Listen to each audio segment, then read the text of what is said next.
ರಾಜ್ಯದ ಜನರಿಗೆ ಕುತೂಹಲ ಇದ್ದಿದ್ದು ಎಕ್ಸಿಟ್ ಪೋಲ್ ಬಗ್ಗೆ. ರಾಜ್ಯದಲ್ಲಿ ಯಾವ ಪಕ್ಷದ ಪರ್ಫಾರ್ಮೆನ್ಸ್ ಏನಾಗಿರಬಹುದು, ಜನರ ಮೈಂಡ್ ಸೆಟ್ ಏನಿದೆ, ಎಕ್ಸಿಟ್ ಪೋಲ್ ನ ಮೂಲಕ ಅದರ ಒಂದು ಸುಳಿವಂತೂ ಸಿಗುತ್ತೆ. 28 ಕ್ಷೇತ್ರಗಳ ಪೈಕಿ ಏನಾಗುತ್ತೆ ಅನ್ನೋ ಕುತೂಹಲ.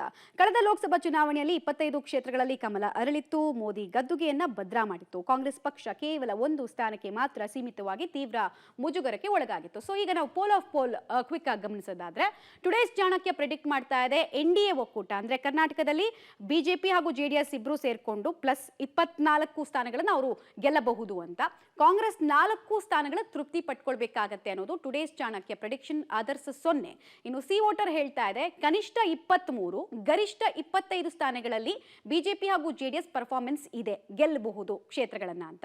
ಕಾಂಗ್ರೆಸ್ನ ಪ್ರೆಡಿಕ್ಷನ್ ಸಿ ವೋಟರ್ ಪ್ರಕಾರ ಏನು ಅಂದ್ರೆ ಕನಿಷ್ಠ 3 ಸ್ಥಾನ ಗರಿಷ್ಠ 5 ಸ್ಥಾನಗಳಲ್ಲಿ ಅವ್ರು ಗೆಲ್ಲಬಹುದು ಅಂತ. ಟೈಮ್ಸ್ ನಾವು ಹೇಳ್ತಾ ಇದೆ 23ರಿಂದ 26 ಸ್ಥಾನಗಳನ್ನ ಬಿಜೆಪಿ ಹಾಗೂ ಜೆಡಿಎಸ್ ಗೆದ್ಕೊಳ್ಳುತ್ತೆ, ಮೈತ್ರಿಕೂಟ ವರ್ಕೌಟ್ ಆಗಿದೆ ಅನ್ನೋದು ಟೈಮ್ಸ್ ನಾವು ಪ್ರೆಡಿಕ್ಷನ್. ಈ ಕಡೆ ಕಾಂಗ್ರೆಸ್ನ ವಿಚಾರಕ್ಕೆ ಬರೋದಾದ್ರೆ ಮಿನಿಮಮ್ 3 ಸ್ಥಾನ ಮ್ಯಾಕ್ಸಿಮಮ್ 7 ಸ್ಥಾನಗಳಲ್ಲಿ ಪರ್ಫಾರ್ಮೆನ್ಸ್ ಅನ್ನ ಕಾಂಗ್ರೆಸ್ ಬೆಟರ್ ಮಾಡಿದೆ ಅಥವಾ ಗೆಲ್ಲೋ ಚಾನ್ಸ್ ಇದೆ ಅಂತ. ಇಂಡಿಯಾ ಟುಡೇ ಹೇಳ್ತಾ ಇದೆ ಕನಿಷ್ಠ 20 ಸ್ಥಾನಗಳು ಗರಿಷ್ಠ 22 ಸ್ಥಾನಗಳಲ್ಲಿ ಬಿಜೆಪಿ ಜೆಡಿಎಸ್ ಗೆಲ್ಲಬಹುದು ಅಂತ. ಮಿನಿಮಮ್ 20 ಮ್ಯಾಕ್ಸಿಮಮ್ ಅಂತ ನೋಡಿದ್ರೆ 22 ಗೆಲ್ತಾರೆ ಅಂತ. ಕಾಂಗ್ರೆಸ್ ಮಿನಿಮಮ್ 3 ಮ್ಯಾಕ್ಸಿಮಮ್ 5 ಸ್ಥಾನಗಳನ್ನು ಅವ್ರು ಗೆಲ್ಲಬಹುದು ಅಂತ. ಇಂಡಿಯಾ ಟಿವಿ ಹೇಳ್ತಾ ಇದೆ ಮಿನಿಮಮ್ 12 ಸ್ಥಾನ ಮ್ಯಾಕ್ಸಿಮಮ್ 22 ಸ್ಥಾನಗಳಲ್ಲಿ ಎನ್ಡಿಎ ಗೆಲ್ಲಬಹುದು ಅಂತ. ಕಾಂಗ್ರೆಸ್ 4ರಿಂದ 8 ಸ್ಥಾನಗಳಲ್ಲಿ ಅವರು ಗೆಲ್ಲೋ ಚಾನ್ಸಸ್ ಇದೆ ಅನ್ನೋದು ಇಂಡಿಯಾ ಟಿವಿಯ ಪ್ರೆಡಿಕ್ಷನ್ ಆಗ್ತಾ ಇದೆ. ಅಲ್ಲಿಗೆ ಈ ಪೋಲ್ ಆಫ್ ಪೋಲ್ನ ವಿಚಾರಣೆ ಫಲಿತಾಂಶದ ರೀತಿ ನಾವು ನೋಡಿದ್ರೆ ಮೈತ್ರಿಕೂಟ ವರ್ಕೌಟ್ ಆಗಿದೆ ಆಫ್ಟರ್ ವೆರಿ ಲಾಂಗ್ ಟೈಮ್. 1996 ಇಂದ ಯಾವುದೇ ಮೈತ್ರಿಕೂಟ ಕರ್ನಾಟಕದಲ್ಲಿ ಲೋಕಸಭೆ ಚುನಾವಣೆಯಲ್ಲಿ ವರ್ಕೌಟ್ ಆಗಿರಲಿಲ್ಲ. ರಾಂಗ್ ಮೈತ್ರಿಯ ಕಾರಣಕ್ಕೆ ಗಳಿಸಿದ್ದಕ್ಕಿಂತ ಕಳ್ಕೊಂಡಿದ್ದೇ ಜಾಸ್ತಿ ಇತ್ತು. ಬಟ್ ಈ ಸಲ ವರ್ಕೌಟ್ ಆಗ್ತಾ ಇದೆ. ಅಂದ್ರೆ ಜೆಡಿಎಸ್ಗೆ ಕೊಟ್ಟ ಪಾಲನ್ನ ತಾನು ನಿಭಾಯಿಸಿದೆ, ಕೊಟ್ಟಿದ್ದೆಷ್ಟು ಅಷ್ಟನ್ನ ಸಂಪಾದಿಸಿ ಕೊಟ್ಟಿದೆ ಅನ್ನೋದನ್ನ ಈ ಪ್ರೆಡಿಕ್ಷನ್ ಹೇಳ್ತಾ ಇದೆ. ಪ್ರೆಡಿಕ್ಷನ್ ಪ್ರಕಾರನೇ ಫಲಿತಾಂಶ ಆದ್ರೆ ಬಟ್ ಕಾಂಗ್ರೆಸ್ ಕಳೆದ 20 ವರ್ಷಗಳಿಂದ ಪ್ರಯತ್ನ ಪಡ್ತಾನೆ ಇತ್ತು. SM ಕೃಷ್ಣ ಆದಿಯಾಗಿ ಅನೇಕ ಲೀಡರ್ಸ್ ಬಂದ್ರು, ಅವರ ನೇತೃತ್ವದಲ್ಲಿ ಲೋಕಸಭೆ ಚುನಾವಣೆಗೆ ಹೋಯ್ತು. ಆದ್ರೆ ಇಲ್ಲಿ ತನಕ ಡಬಲ್ ಡಿಜಿಟ್ ಸಾಧನೆಯನ್ನ ಮಾಡಿಲ್ಲ. ಬಟ್ ಲಾಸ್ಟ್ ಟೈಮ್ ಒಂದು ಕ್ಷೇತ್ರ ಮಾತ್ರ ಗೆದ್ದಿದ್ರಲ್ಲ, ಬೆಂಗಳೂರು ಗ್ರಾಮಾಂತರ. ಈ ಸಲ ಒಂದು 3-4 ಗೆಲ್ತಾರೆ ಅನ್ನೋದು ಪ್ರೆಡಿಕ್ಷನ್.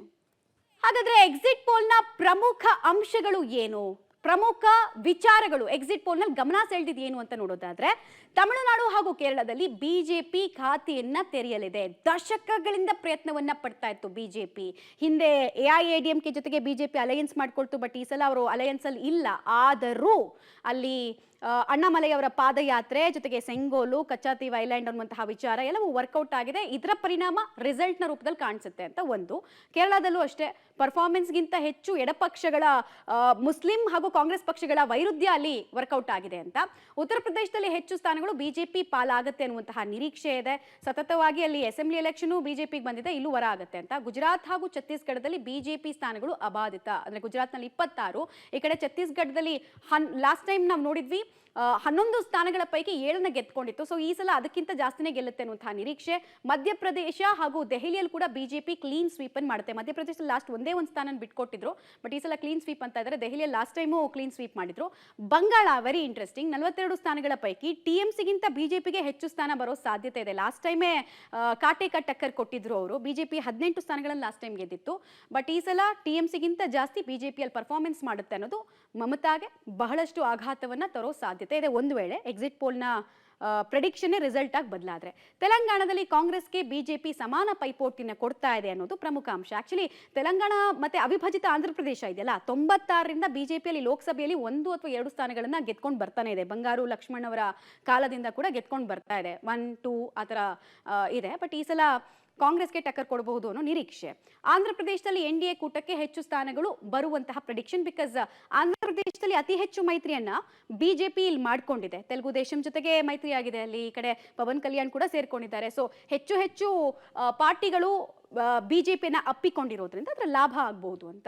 ರಾಜಸ್ಥಾನ ಹಾಗೂ ಬಿಹಾರದಲ್ಲಿ ಕೂಡ NDAಗೆ ಕೆಲವು ಸ್ಥಾನಗಳು ನಷ್ಟ ಆಗುತ್ತೆ. ಬಟ್ ಉಳಿದಂತೆ ಅಲ್ಲಿ ಬಹುದೊಡ್ಡ ಚಂಕ್ ಏನು ಸಿಗ್ತಾ ಇತ್ತು ಅದಕ್ಕೇನು ಲಾಸ್ ಇಲ್ಲ ಅನ್ನುವಂತಹ ವಿಚಾರ. ಬಿಕಾಸ್ ಲಾಸ್ಟ್ 2 ಎಲೆಕ್ಷನ್ ಅಲ್ಲಿ ಕೂಡ ರಾಜಸ್ಥಾನದಲ್ಲೂ ಒಳ್ಳೆ ಪರ್ಫಾರ್ಮೆನ್ಸ್ ಅನ್ನ ಮಾಡಿತ್ತು ಬಿಜೆಪಿ, ಬಿಹಾರದಲ್ಲಿ ಕೂಡ ಒಳ್ಳೆ ಪರ್ಫಾರ್ಮೆನ್ಸ್ ಅನ್ನ ಮಾಡಿತ್ತು. ಸೊ ಅದೇ ರೀತಿ ಕಂಟಿನ್ಯೂ ಆಗುತ್ತೆ ಫ್ಲೋ. ಬಟ್ ಒಂದಷ್ಟು ಕೆಲವು ಸೀಟ್ಗಳು ಮಾತ್ರ ಲಾಸ್ ಆಗುತ್ತೆ.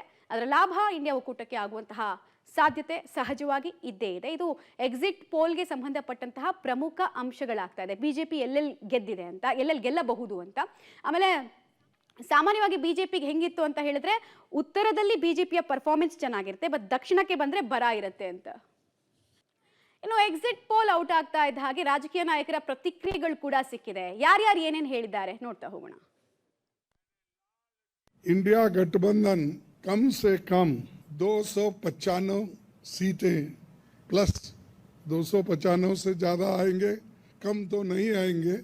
हमारे नेताओं से पूछने के बाद ये एक आंकड़ा हमारे पास मिला है। ಎಕ್ಸಿಟ್ ಪೋಲ್ ಮತ್ತು ಆಕ್ಚುಯಲ್ ರಿಸಲ್ಟ್ ಎರಡೂದರಲ್ಲೂ ಸಹಿತ ಭಾರತೀಯ ಜನತಾ ಪಾರ್ಟಿ ಮುಂದೆ ಇರ್ತದೆ. ದಾಖಲೆ ವಿಜಯದೊಂದಿಗೆ ಭಾರತೀಯ ಜನತಾ ಪಾರ್ಟಿ ನರೇಂದ್ರ ಮೋದಿ ಅವರ ನೇತೃತ್ವದಲ್ಲಿ ಗೆಲ್ತದೆ. ಸನ್ಮಾನ್ಯ ನರೇಂದ್ರ ಮೋದಿ ಅವರು 3ನೇ ಸರ್ಕಾರ ಪ್ರಧಾನಮಂತ್ರಿಯಾಗಿ ಹೊಸ ಒಂದು ದಾಖಲೆಯನ್ನು ಬರೆಯಲಿದ್ದಾರೆ. ನಾನು ಗೆಲ್ತೇನೆ. ನಾನು ನಿಮ್ಗೆ ಹಲವಾರು ಬಾರಿ ಹೇಳಿದ್ದೇನೆ. ನನಗೆ ಈ ಎಕ್ಸಿಟ್ಟು ಪೋಲ್ ಎಕ್ಸಿಟ್ಟು ನನಗೆ ವಿಶ್ವಾಸ ಇಲ್ಲ. ಯಾವುದಕ್ಕೆ ಅಂದರೆ ಅವ್ರ ಅಸೆಸ್ಮೆಂಟ್ಸ್ ಹೋಗಲ್ಲ, ಭಾಳ ಇಂಟೀರಿಯರ್ ಹೋಗಲ್ಲ ಅವರು. ಇದು ಪಾರ್ಲಿಮೆಂಟಲ್ಲೂ ಅಷ್ಟೇ ಇವರೇನು ಸುಮ್ಮನೆ ಏನೋ ಒಂದು ಸ್ಯಾಂಪಲ್ ಸೇಲ್ ಮಾಡಿದ್ದಾರೆ. I don't believe in it. ಇಡೀ ದೇಶದ ಫಲಿತಾಂಶ ಬಂದಿದೆ, ಕರ್ನಾಟಕ ಫಲಿತಾಂಶ ಕೂಡ ಬಂದಿದೆ. ಎಲ್ಲ ಎಕ್ಸಿಟ್ ಪೋಲು ಕೂಡ ಮತ್ತೊಮ್ಮೆ ಬಿಜೆಪಿ ಸ್ವತಂತ್ರವಾಗಿ ಮತ್ತು NDA ಸಮೇತವಾಗಿ ಅಬ್ಸಲ್ಯೂಟ್ ಮೆಜಾರಿಟಿ ಬರುವಂಥದ್ದು ಎಲ್ಲ ಎಕ್ಸಿಟ್ ಪೋಲ್ ಹೇಳಿದೆ. ಅಬ್ಕಿ ಬಾರ್ 400 ಪಾರ್ ಅಂತ ಹೇಳಿ ಏನು ನರೇಂದ್ರ ಮೋದಿ ಅವ್ರ ಘೋಷವಾಕ್ಕಿದೆ ಅದು ಸತ್ಯ ಆಗ್ತದೆ ಅನ್ನುವಂಥ ಆತ್ಮವಿಶ್ವಾಸ ನನಗಿದೆ. ಕರ್ನಾಟಕದಲ್ಲಿಯೂ ಕೂಡ ಭವಿಷ್ಯದ ಪಕ್ಷ ಮತ್ತೊಮ್ಮೆ ಬಿಜೆಪಿ ಆಗಿದೆ ಅನ್ನುವಂಥ ವಿಶ್ವಾಸ ಕೂಡ ನನಗಿದೆ. ನೋಡಿ, ನಾವು ಈ ಎಕ್ಸಿಟ್ ಪೋಲ್ಸ್ನ ನಂಬಲಿಕ್ಕೆ ಸಾಧ್ಯ ಇಲ್ಲ. ನೋಡಿ, ಸಮೀಕ್ಷೆಗಳಂದ್ರೇನು? ಸಮೀಕ್ಷೆ ಇದು ನೋಡಿ, ಸ್ಯಾಂಪಲ್ ಸೈಜ್ ಅಂತ ತೆಗೆದುಕೊಂಡಿರ್ತಾರೆ. ಇದು ವಾಸಲ ಚುನಾವಣೆಯಲ್ಲಿ ಆಗ್ಲಿಲ್ವಾ ಸಮೀಕ್ಷೆ? ಇದು ಏನಾಗ್ತದೆ ಕರ್ನಾಟಕ ಚುನಾವಣೆಯಲ್ಲಿ ಒಬ್ಬಿಬ್ಬರನ್ನ ಬಿಟ್ಟರೆ ಉಳಿದವರೆಲ್ಲರೂ ಕೂಡ ಕಾಂಗ್ರೆಸ್ಗೆ ಒಂದು 10-12 ಸೀಟ್ ಕಡಿಮೆ ಬೀಳ್ತದೆ, 5 ಸೀಟ್ ಕಡಿಮೆ ಬೀಳ್ತದೆ ತೋರಿಸಿದ್ರು.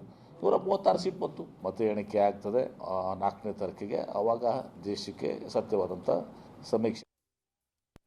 ಎಕ್ಸಿಟ್ ಪೋಲ್ನ ಸಮೀಕ್ಷೆ ಸಹಜವಾಗಿ ಕಾಂಗ್ರೆಸ್ಗೆ ಕಹಿಯಾಗಿದೆ. ಯಾಕಂದ್ರೆ ಅವರು ಅಂದುಕೊಂಡಂತಹ ರಿಫ್ಲೆಕ್ಷನ್ ಎಕ್ಸಿಟ್ ಪೋಲ್ನಲ್ಲಿ ಕಾಣಿಸಿಲ್ಲ. ಹೀಗಾಗಿ ಬಹಳಷ್ಟು ಜನ ತಳ್ಳಿ ಹಾಕುವಂತಹ ಪ್ರಯತ್ನವನ್ನು ಮಾಡ್ತಾ ಇದ್ದಾರೆ. DK ಶಿವಕುಮಾರ್ ಅವರು ಕೂಡ ಹೇಳ್ತಾ ಇದ್ರು, ನಾವು ಈ ಸ್ಯಾಂಪಲ್ ಬಗ್ಗೆನೇ ಡೌಟ್, ನಮಗೆ ಎಲ್ಲಾರನ್ನೂ ಹೋಗಿ ಅವ್ರು ಮಾತಾಡ್ಸಿರಲ್ಲ, ಸೊ ನಾವು ಈ ಸಮೀಕ್ಷೆನ ನಂಬಲ್ಲ, ಡಬಲ್ ಡಿಜಿಟ್ ಕ್ರಾಸ್ ಮಾಡ್ತೀವಿ ಕರ್ನಾಟಕದಲ್ಲಿ, ಟ್ಯಾಲಿ ನಮ್ಮದು ಡಬಲ್ ಡಿಜಿಟ್ ಆಗುತ್ತೆ ಅಂತ ಅವ್ರು ಹೇಳಿದ್ರೆ, MB ಪಾಟೀಲ್ ಆದಿಯಾಗಿ ಅನೇಕ ಕಾಂಗ್ರೆಸ್ ನಾಯಕರು ಹೇಳ್ತಾ ಇರೋದು ಎಕ್ಸಿಟ್ ಪೋಲ್ನ ಬಗ್ಗೆ ನಂಬಿಕೆ ಇಲ್ಲ. ಜೂನ್ 4ರಂದು ಮತದಾರ ಬರೆದಿರುವಂತಹ ತೀರ್ಪಿನ ಬಗ್ಗೆ ನಂಬಿಕೆ ಇದೆ. ಆ ದಿನಕ್ಕೋಸ್ಕರ ಕಾಯ್ತೀವಿ, ಅದಾದ ನಂತರನೇ ನಾವು ರಿಯಾಕ್ಷನ್ ಕೊಡ್ತೀವಿ ಅನ್ನೋದು ಕೆಲವರು ಮಾತಾಗ್ತಾ ಇದೆ.